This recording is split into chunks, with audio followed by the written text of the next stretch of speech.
thing with e-commerce business is that it can be operated from anywhere. So we have to demonstrate why you need to operate this business in the USA. Because it's an online platform, I mean, you can really operate it from any country. So there might be a question as to why do you need an E2 visa to operate this business in the USA? So you have to really think about how to demonstrate the compelling reason for basing your operation in the USA. It could be because it allows you to communicate in a prompt way with your customers because you're in the same time zone. It could be that you have an office or base of operation, a USA address. It gives your US customers confidence that they're dealing with a domestic vendor, not some vendor in some foreign country. If things go wrong, they have no recourse. So it's part of like credibility. And if there are products, if you're a foreign company and you're importing product into the US, there's a lot more complication with import duties, delays with US customs, and drastically increasing the shipping time.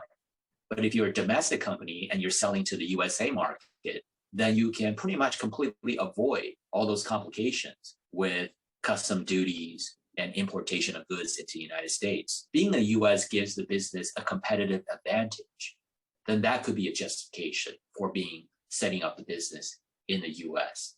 Another key challenge of e-commerce business is job creation, because using technology, so much of the operations can be automated to the point where it may not be necessary to have a whole team of employees. And in fact, because it's online business, you can have employees from anywhere in the world.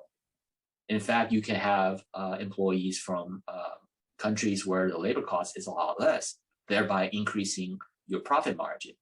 That all sounds great for business success.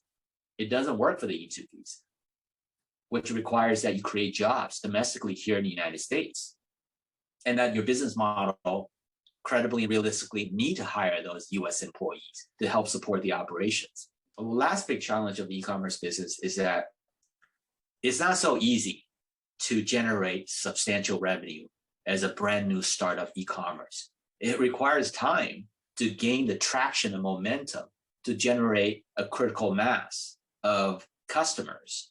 Depending on the value of each purchase, of each transaction, you may need tens of thousands of customers to generate substantial income. And it takes time to do that. It really takes time. It requires enormous amount of marketing.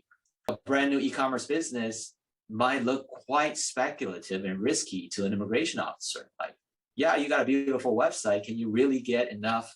I mean, if your product, for example, is $100 a piece, you might need thousands of customers to get to $1 million. And what have you done? What has the E2 applicant done to have the capability of generating those tens of thousands of customers? Sometimes we'll advise the client, look, why don't you get the e-commerce platform started while you're still in your home country and start marketing your products and generate a critical mass of traffic to your website.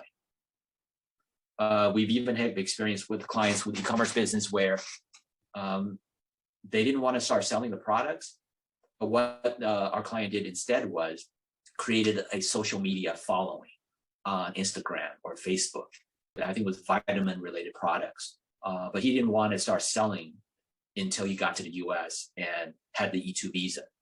So instead, he had like 20 to 30,000 followers on Instagram talking all about this vitamin supplement.